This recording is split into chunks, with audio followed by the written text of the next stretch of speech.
클래식 인물 열전. 손수연의 팡팡 스토리 클래식.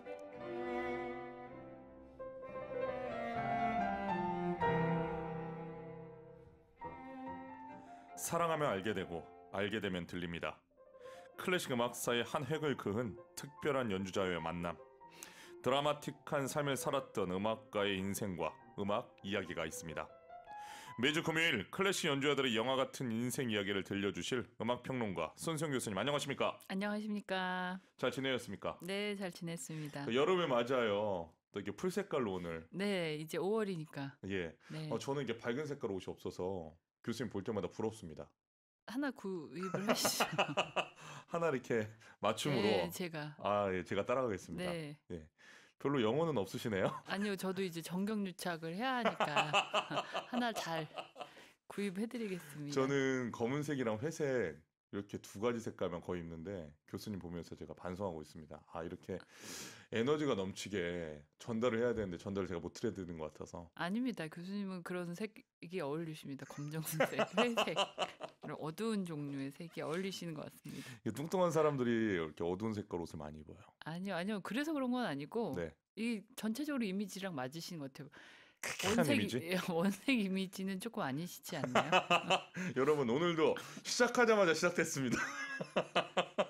자, 오늘 만나게 될 인물, 지난주에 예고를 제가 잊지 않고 있습니다. 전설의 첼리스트 아닙니까? 그렇습니다. 이렇게 청명한 5월에 오늘은 조금 슬픈 이야기를 들려드릴 것 같은데요. 네. 많은 분들이 좋아하시는 비운의 첼리스트 자클린 뒤프레입니다. 자클린 디프레, 16살에 프로로 데뷔했죠. 네, 영국의 첼로 연주자인데요. 16살에 프로로 데뷔해서 20대 초반에 이미 완전히 국제적인 명성을 다 얻게 되고요. 그런데 25살 때 다발성 경화증에 걸려서 28살에 공식적으로 은퇴하게 됩니다. 그리고 투병하다가 42살의 나이로 세상을 떠났습니다. 16살에 데뷔해서 28살에 은퇴라니 12년 활동하고 네네. 예, 은퇴를 했네요. 네, 그렇습니다. 너무 짧습니다. 정말 짧기도 하고 또 어떻게 보면은 어떤 인생에서 제대로 꽃 한번 피워보지 못하고 개인 연주자가 아니라 개인의 인생에 있어서도 그랬던 정말 불행한 사람이라고 할 수 있는데요. 12년이라는 그런 짧은 경력에도 불구하고 역사상 가장 위대한 첼리스트 중에 한 명으로 평가받고 있습니다. 또 영국 사람이다 보니까 네. 우아한 영국의 장미라는 별칭으로 불리기도 하는 뒤프레 연주자는요.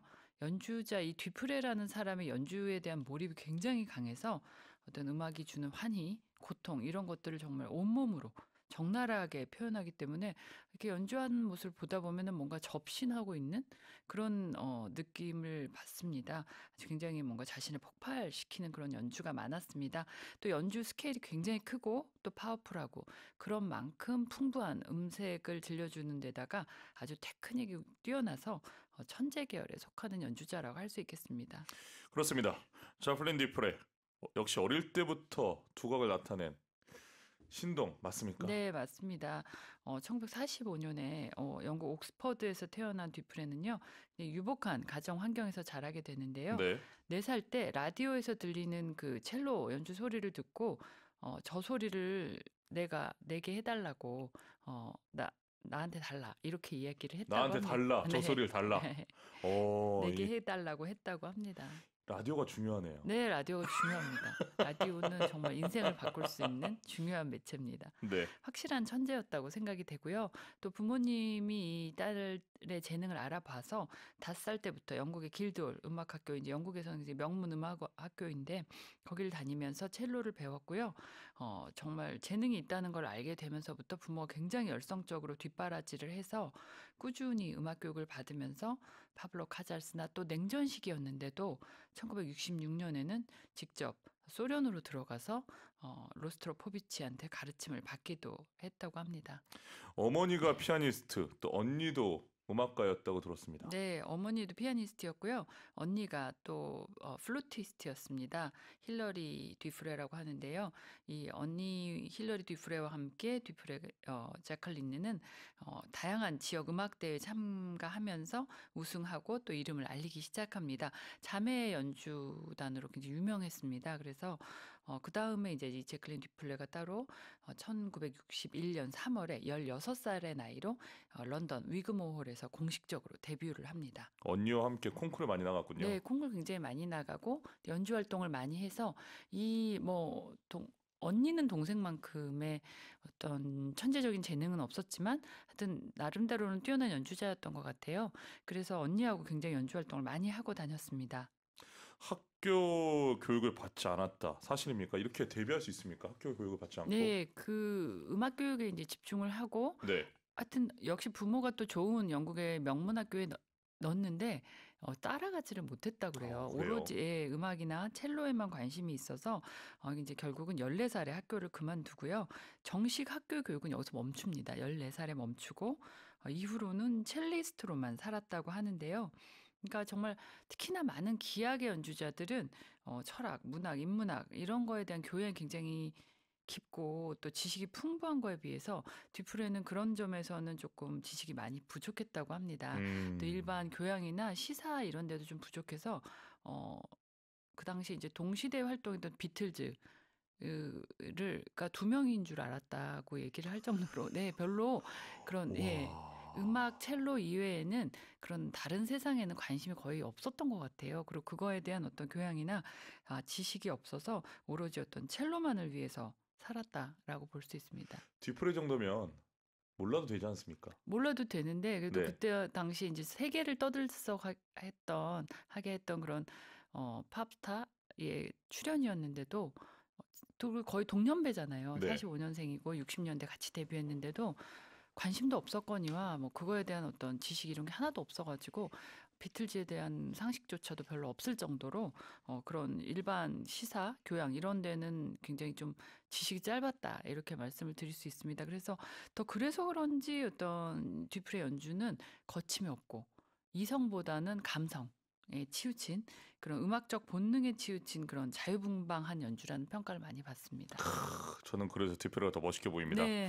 자, 그럼 여기서 뒤프레 곡을 들으려고 하는데 어떤 곡 가져오셨습니까? 오늘 들으실 곡은 네. 이제 이 짧았던 연주자로서나 여성으로서나 정말 짧았던 이 뒤프레의 인생에서 가장 중요한 영향을 미쳤다고 할 수 있는 남편 다니엘 바렌보임과의 어떤 처음 연주를 가지고 왔습니다. 네. 하이든 첼로 협주곡 1번 1악장을 한번 들어보시면 좋겠습니다. 네, 그럼 여기서 하이든의 첼로 협주곡 1번 시장조 1악장 모데라토 첼리스트 자클린 디프레와 다니엘 바렌보임이 지휘하는 잉글리시 체인버 오케스트라 연주로 감상하시겠습니다. 하이든의 첼로 협주곡 1번 시장조 1악장 모데라토 첼리스트 자클린 디프레 다니엘 바렌보임이 지휘하는 잉글리시 체인버 오케스트라 연주로 감상하셨습니다. 젊은 나이에 제클린 디프레가 앓았던 병 희귀 질환이죠? 네, 요즘도 굉장히 드문 병이라고 할 수 있는데 네. 뒤프레가 앓았던 병은 다발성 경화증이라고 해서 그 중추신경계에 일어난 어떤 질환이라고 하는데요. 처음에는 이제 팔다리에 마비 증상이 오다가 결국은 온몸에 근육이 굳어지는 그런 병이라고 합니다. 처음에 무슨 병인지 디프레가 네, 몰랐다고 처음에는 들었습니다. 네, 몰랐습니다. 음. 몰라가지고 이게 이제 1970년대에 들어서면서는 증상이 나타났다고는 하는데요. 처음에는 이제 연주 활동이 많고 이러니까 굉장히 피로감이나 스트레스 때문이 아닐까 그렇게 생각을 했다고 하는데 점차 이제 첼로를 연주하면서 활도 놓치게 되고 또 템포가 막 느려졌다 빨라졌다 이렇게 자기 몸을 자기가 제어할 수가 없게 되는 것처럼 연주에서도 이제 티가 나게 되고요. 일상생활에서도 의자에서 혼자 일어나지를 못하고 계단에서 자꾸 굴러 떨어지기도 했다고 합니다. 근데 그럴 때마다 이제 남편이었던 바렌보임은 걱정을 하는 대신에 정신력이 해이해졌다, 게으르다, 나태하다, 뭐 이런 주의가 산만하다 이런 식으로 이제 굉장히 매섭게 몰아붙여서 남편한테도 자기 증상을 이렇게 제대로 얘기를 잘 못했다고 합니다. 아니 바렌보임이 이렇게 못됐습니까? 못된 것 같아요. 아니 정말 네, 저 EBS의 위대한 수업에도 바렌보임이 나와서 좀 네 편을 들어주려고 맞습니다. 하는데 도저히 이 뒤풀에 얘기할 때 편을 들어줄 수가 없습니다. 같은 다른 남자지만 너무 못된 것 같습니다. 어떻게 생각하십니까? 화나신 것 같은데. 네, 정말 보는 사람들이 좀 다들 어떤 분노를 하게끔 하는 행동들을 많이 했습니다. 그러니까 바렌보임은 정말 위대한 음악가 중에 한 사람으로 꼽히지만은 이 부인이었던 이 여성에게는 정말 이렇게 냉정할 수 있을까라는 생각을 할 정도로 물론 부인이 이제 이렇게 많이 아팠기 때문에 본인도 힘들었긴 했겠지만은 사실은 이 어떤 부인의 치료나 이런 것들을 위해서 한 것이 하나도 없기 때문에 정말 나쁜 사람이었다 이런 생각을 보면 볼수록 하게 되는 것 같습니다. 네, 처음에는 정신적 이상이 아닌가 생각해서 또 정신과 치료를 받았다고 들었고요. 네네. 네, 또 1971년부터 72년 1년 동안 거의 2년 동안이죠. 연주 활동을 쉬는 안식년을 가지게 되면서 다시 그 다음 연도 73년도에 재기하지 않았습니까? 네. 근데 재기 무대에 성공했습니까? 그러니까 이제 뭔가 너무 정신적인 문제다. 그러니까 조금 쉬면은 나아지지 않을까 싶어가지고 네. 지금 말씀하신 것처럼 한 1년 정도 쉬었다가 무대에 이제 다시 나서게 되는데요. 네. 오히려 더 안 좋아집니다, 상황은. 네, 아, 그래서 결국은 활의 무게를 들지를 못해가지고 그 가벼운 활을 못해서 연주를 이어나가지를 못하고요. 혼자는 첼로 케이스를 여는 것도 이제 어려워지게 되고요. 1973년 2월에 결국 레너드 번슈타인이 지휘하는 뉴욕 필하모닉 또 핑커스 주커만과 함께 브람스 이중 협주곡 연주를 마지막으로 공개 콘서트 무대에서는 이제 무대에서 내려오게 됩니다. 아, 그리고 그해 10월 달에 이제 드디어 다발성 경화증이라는 진단을 받게 되면서 연주 생명이 끝나게 됩니다. 사실 이 무렵의 뒤풀에는요, 손가락에 이미 감각이 없어가지고 눈으로 이렇게 현을 보면서 운지를 해야 할 정도였다고 합니다. 너무 가슴이 아프네요. 이 스토리를 우리 음악가들은 다 알고 있지만 이렇게 알고 있을 때마다 다시 들을 때마다 저는 약간 그 디프의 음악을 슬퍼서 잘 못 듣겠어요. 그렇죠. 예. 이 연주자의 어떤 불행했던 삶을 생각하면 오히려 또 무대에서 자신을 굉장히 막 뭔가 폭발시키듯이 막 희열에 찬 아니면 고통에 완전히 잠겨 있는 듯한 그런 생생한 연주를 들려주기 때문에 이 이후에 이제 더 이상 이 여성이 짧은 시간 이후에는 연주를 못 한다는 생각을 하고 들으면은 더 정말 가슴 아프게 들리지요. 네. 다렌보인과는 어떻게 만났습니까? 바렌보임하고는 크리스마스 그러니까 1966년 음, 크리스마스 이브에 런던에서 만나게 됩니다. 네. 근데 이렇게 만나면 굉장히 급속도로 사랑을 빠지게 되고요. 금사빠. 네, 정말 그렇습니다. 바렌보임은 사실은 유대인이고 네. 또 아르헨티나, 남미 출신의 뭐 어떻게 보면은 이 시대의 유럽의 음악 무대에서는 주변인의 위치에 있었다고 하는데요. 굉장히 이제 천재적인 어떤 자신의 연주 실력을 바탕으로 어떤 그 유럽의 중심 무대로 자꾸 이제 진출을 시도하던 상황에서 이제 뒤프레를 만나게 됩니다. 근데 뒤프레가 정말 이 남자를 좋아했던 것 같아요. 네, 아, 그래서 66년에 만났잖아요. 근데 67년에 3차 중동 전쟁이 하기 직전에 뒤프레가 모든 약속을 취소하고 이 바렌보임을 따라서 예루살렘으로 날아갑니다. 그리고 유대교로 개종을 하게 됩니다. 근데 이 당시에 유대교를 개종한다는 거는 오늘날의 뭔가 그런 어떤 본인의 성적 정체성과 관련해서 커밍아웃을 할 정도로 굉장히 충격적인 일이었다고 합니다. 그래서 유럽인이 유대교를 개종하는 경우 굉장히 드문 경우였었는데 부모나 뭐 주변의 반대를 다 물리치고 정말 이 한 사람한테 빠져가지고 앞도 뒤도 안 보였던 것 같아요. 그래가지고 유대교를 개종을 하고 이스라엘 전역에서 군대 또 시민들을 위해서 콘서트를 연 다음에 1967년 6월 15일 날 예루살렘의 통곡의 벽에서 결혼식을 하게 됩니다. 통곡의 벽에서 결혼을 하려면은 남녀가 다 유대인이어야 한다고 하더라고요. 그래서도 그런지 하여튼 이 제클린은 이때 유대교로 개종을 하고요. 부모는 참석을 하지 않는 결혼식을 결혼식이에요. 네, 치르게 됩니다. 그러니까 얼마나 반대했는지 알 수 있겠죠. 전년도 크리스마스에 만나서 이듬해 6월 15일 결혼이라면 어떻게 보면 6개월도 안 된 거지 않습니까? 그렇죠. 거의 정말 와, 짧은 시간에 너무나 격렬한 사랑에 빠졌었다 이렇게 볼 수 있겠습니다. 세계 결혼이었을 것 같은데 음악적 성과는 대단하지 않았습니까? 네, 음악적인 성과는 대단했죠. 사실 이런 사적인 이슈 이외에도 바renboim하고 듀프레는요, 1960년대 후반에서부터 70년대 초반까지 음악계에서 정말 황금 커플이라고 높은 평가를 받았습니다. 이 두 사람이 이제 부부였기 때문이기도 했고요. 또 당시에 사실은 요때까지만 해도 여성의 어떤 연주자들, 성악가를 제외하고서는 여성 연주자가 그렇게 많은 편은 아니었거든요. 네. 그랬는데 이제 이때는 정말 아름다운 젊은 여성 연주자가 나와서 광범위한 연주를 하고 녹음을 하니까 어 어떤 당대 최고 음악 작업들로 많은 것들을 남기게 됩니다. 알겠습니다. 자, 그럼 여기서 또 곡을 한 곡 들으려고 하는데요. 슈베르트 피아노 5중주 송어 사악장을 가져왔습니다. 이차크 포에먼의 바이올린, 핑커스 주커만의 비올라, 자클린 디프레이 첼로, 주빈 메타의 더블 베이스, 다니엘 바렌보임의 피아노 연주로 감상하시겠습니다. 슈베르트 피아노 5중주 A장조, 도이치 번호 667 송어 사악장을 바이올리니스트 이차크 포에먼, 비올리스트 핑커스 주커만, 첼리스트 자클린 디프레, 더블 베이시스트 주빈 메타, 다니엘 바렌보임의 피아노 연주로 감상하셨습니다. 슈베르트의 디프렐레가 이런 곡이었군요. 어떻게 감상하셨어요? 네, 이게 이제 이 영상이 이제 인터넷 찾아보시면 많이 찾아보실 수가 있습니다. 근데 네. 1969년도에 이제 연주를 했던 실황을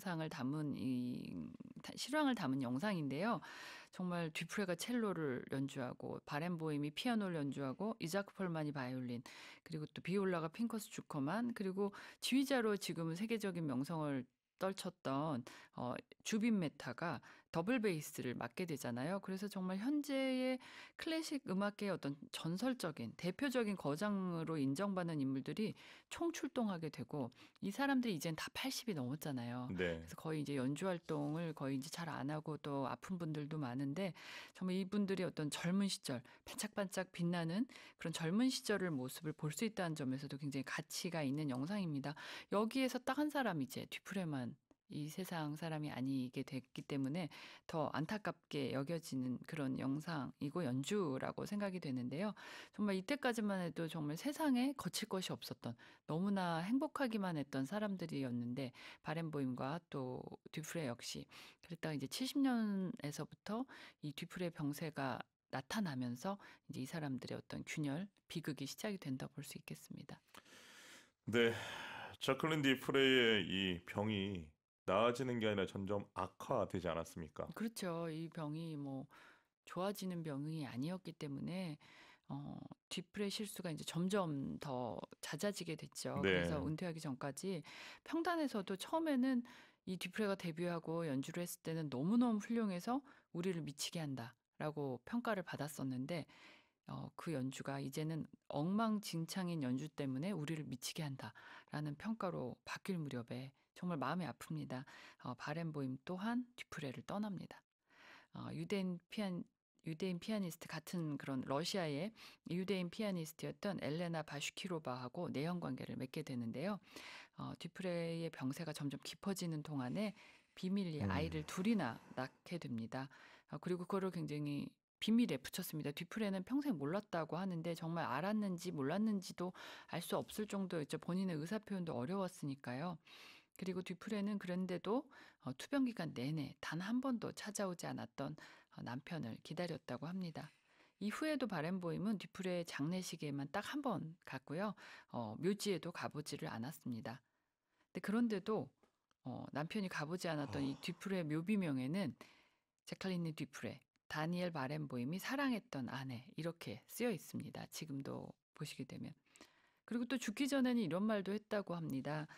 나는 운이 좋아요. 다니엘 바렌보임을 만났고 또 그렇게 연주하고 싶었던 곡을 모두 음반에 담을 수 있어서 행복했습니다. 라고 말을 했다고 합니다. 정말 마음이 아프죠. 마음도 아프고요. 화도 납니다. 네. 깊은 분노가 일어나는데 바렌보임. 자, 으, 제클린 디프레를 더 유명하게 만들어준 음악 뭐가 있죠? 네, 이 제클린 뒤프레의 이름을 붙인 제클린의 눈물이라는 음악이 있습니다. 근데 이거는 프랑스의 오페레타의 창시자로 알려진 오펜바흐가 작곡을 했는데요. 하지만 사실 오펜바흐는 굉장히 옛날 사람이잖아요. 네. 듀프레는 오펜바흐가 죽고 나서 65년이나 지난 후에 태어났기 때문에 작곡가가 이제 듀프레를 위해서 쓴 곡은 아닙니다. 그리고 근데 이 작품은 1988년도에 토마스 베르너라는 독일의 첼리스트가 오펜바흐의 미발표곡을 정리하다가 이 슬픈 선율의 악보를 발견을 했다고 합니다. 오. 87년에 듀프레가 사망을 하니까요. 네. 그 다음에 이제 이 악보를 발견을 해서 이제 발표를 하게 되는데 정말 불꽃 같은 삶을 살다간 비운의 첼리스트 자클린의 듀프레를 추모하는 마음으로 이 사람이 이 노래를 자클린의 눈물이라는 작품으로 짓고 연주를 한 것으로 알려져 있습니다. 알겠습니다.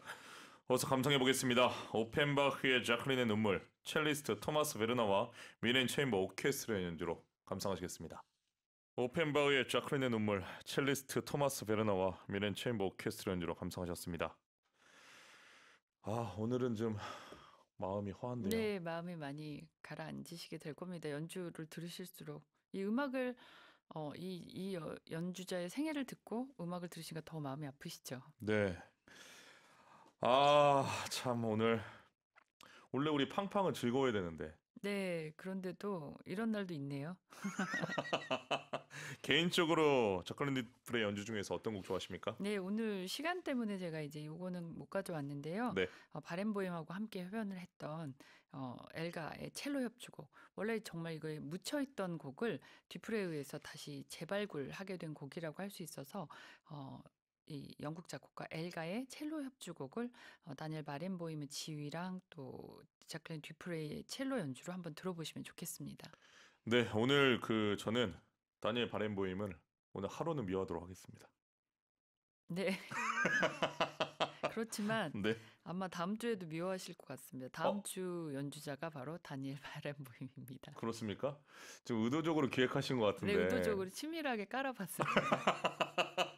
예, 다음 주에도 우리 손수영 교수님의 팡팡 스토리 클래식 의도적으로 치밀하게 기획한 다니엘 바렌보임 미리 말씀해 주셨습니다.